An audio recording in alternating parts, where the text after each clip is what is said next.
বৃষ্টি পড়ছে, বৃষ্টির মরশুমে কি করা যায়, খেতে তো হবে, তাই ছাতা নিয়ে বাজার চলে গেলাম। বাজার গিয়ে বন্ধুরা ইলিশ মাছটা দেখে আর লোভ সামলাতে পারলাম না, তাই একটা ইলিশ মাছই কিনে।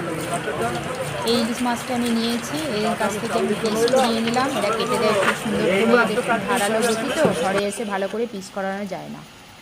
তারপর আমি ধুয়ে নিলাম, ধুয়ে এটা লবণ, হলুদ আর একটু লেবুর রস মেখে নিলাম।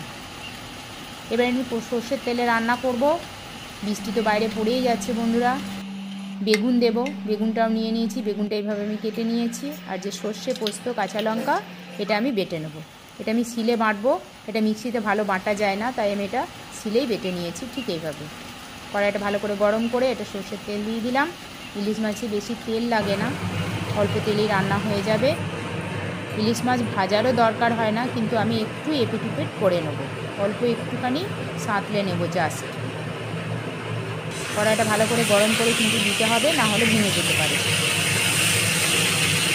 এইভাবে একটু ভেজে নেব, ভেজে দেখুন তুলে নিচ্ছি। এবার আমি মাছটাকে ভেজে নিয়ে এই তেলের মধ্যেই বেগুনটাও ভেজে নেব।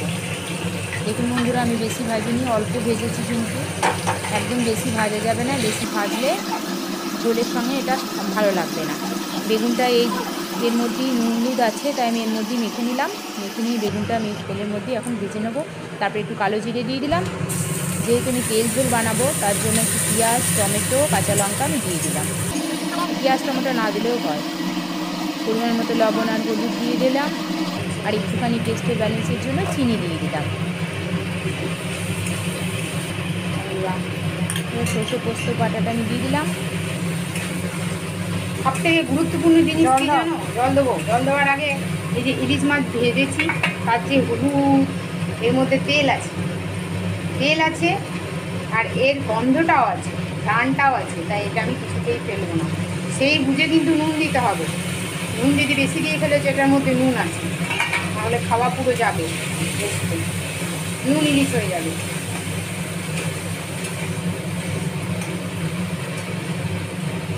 এবার যেমন ঝোল করবে সেরকম জল দিয়ে দাও।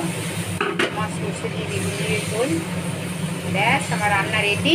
গরম গরম ভাত এবার বেড়ে ফেলো, ভাত আর ইলিশ মাছ বেগুন। আলতো করে বেগুনগুলো দিতে হবে বন্ধুরা। বেগুন যদি দিয়েছেন, বেগুন ঘেঁটে বেগুন এইভাবে দিতে হবে, দেখুন। আর লেজটা তো আমাকেই খেতে হবে, লেজ তো ইলিশ মাছে কেউ খায় না, কাঁটায় ভর্তি। লেজটা আমি খাবো, লেজটা আমি দিলাম। এটা ছেলের জন্য দিলাম, আর চুরি, ছেলে তো মাছ খায় না, এটা বরের জন্য দিলাম। খুঁজে পাচ্ছি না, এটা দিই, মুন্ডটা দিই, মুন্ডটা খাবো ভেঙে ভেঙে। আরও বেগুন আছে, মুন্ডটা দিয়ে দিই।